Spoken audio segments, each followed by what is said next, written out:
Assalamualaikum warahmatullahi wabarakatuh. Perkenalkan, nama saya Muhammad Aris Tasdari. Saya mahasiswa Universitas Muria Kudus, program studi Sistem Informasi. Di sini saya mau mempresentasikan materi dari mata kuliah dasar akuntansi yang diampu oleh Bapak Arif Setiawan, Eskom MCS. Materinya sendiri adalah analisis dan pencatatan transaksi bisnis pada pertemuan 3. Tujuan 1. Menjelaskan mengapa akun digunakan untuk mencatat dan mengikhtisarkan pengaruh transaksi terhadap laporan keuangan. Yang kedua, menjelaskan karakteristik suatu akun. Yang ketiga, menjabarkan kaidah debit dan kredit serta saldo normal akun. Yang keempat, menganalisis dan mengikhtisarkan pengaruh transaksi terhadap laporan keuangan. Yang kelima, menyiapkan neraca saldo dan menjelaskan penggunaannya untuk menemukan kesalahan. Yang keenam, menemukan kesalahan dalam pencatatan transaksi dan mengoreksinya. Yang ketujuh, menggunakan analisis horizontal untuk membandingkan laporan keuangan dari periode yang berbeda. Setiap pos dalam laporan keuangan yang disebut akun dimasukkan dalam buku besar. Jadi setiap pos dalam laporan keuangan yang disebut akun akan dimasukkan dalam buku besar.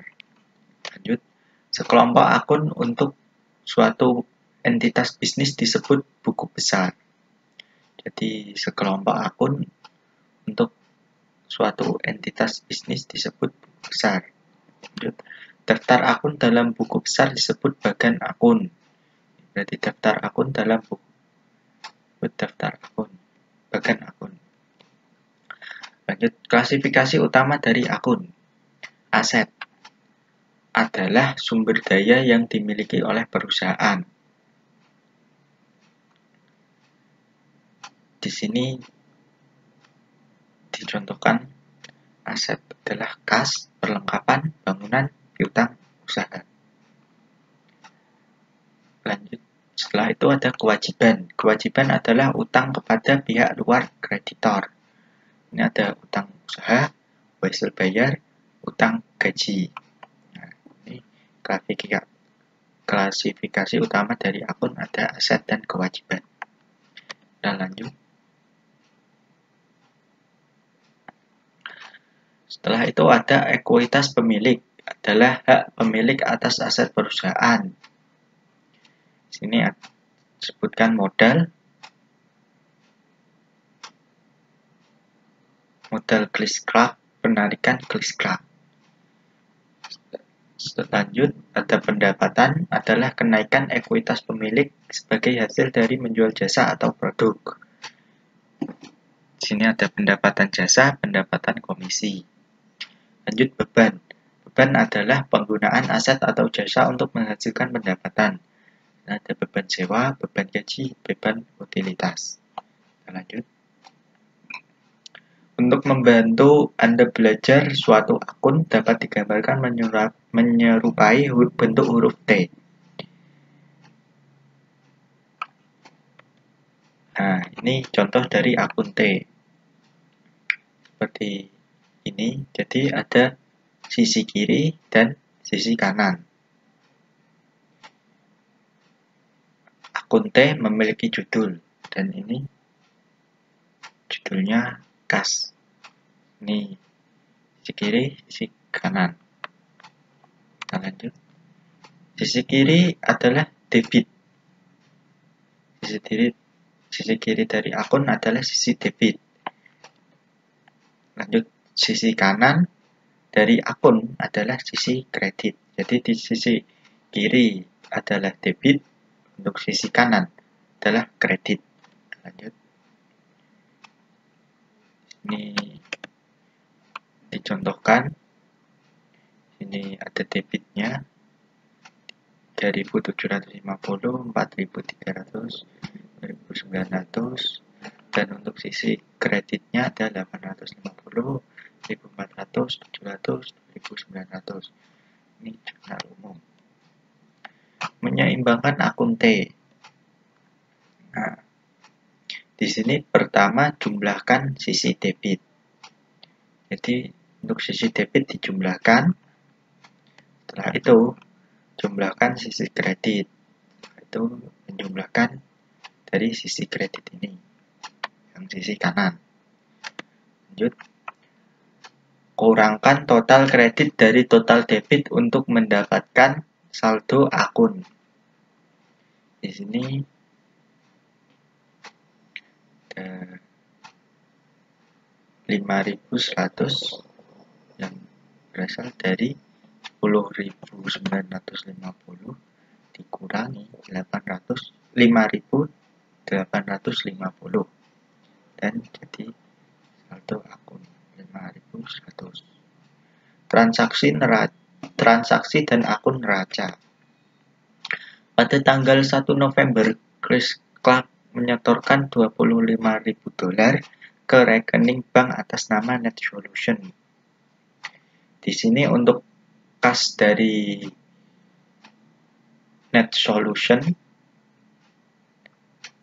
bertambah menjadi debit, yaitu $25.000.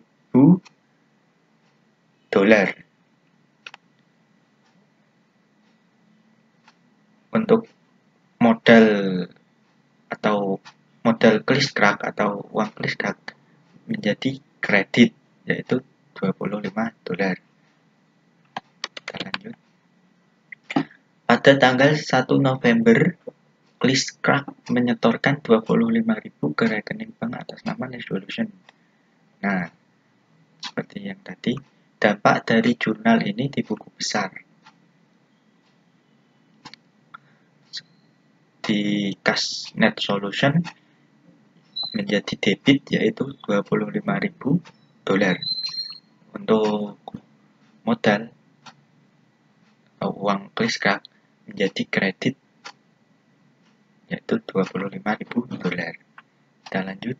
Pada tanggal 5 November, NetSolution membeli tanah senilai $20.000 secara tunai. Jadi di sini jadi aset berupa tanah yang debit $20.000, tapi untuk kas NetSolution berkurang $20.000 untuk membeli aset tanah. Kita lanjut.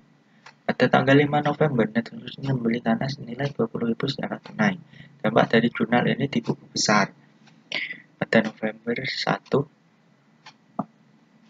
tanggal 1, kas NetSolution ada $25.000. Untuk pada November tanggal 5, debit dari kas NetSolution berkurang untuk membeli tanah senilai $20.000. Nah, untuk aset tanah di sini ada debit $20.000. Lanjut. Pada tanggal 10 November, NetSolution membeli perlengkapan secara kredit senilai $1.350. Jadi untuk perlengkapan menjadi debit, menjadi aset dari perusahaan. Dan di sini ada utang usaha karena untuk membeli perlengkapan ini NetSolution membelinya secara kredit. Jadi ada utang usaha senilai $1.350. Kita lanjut. Pada tanggal 10 November, NetSolution membeli perlengkapan secara kredit senilai $1.350. Dampak dari jurnal ini di buku besar. Perlengkapan menjadi debit $1.350, utang usaha menjadi kredit $1.350.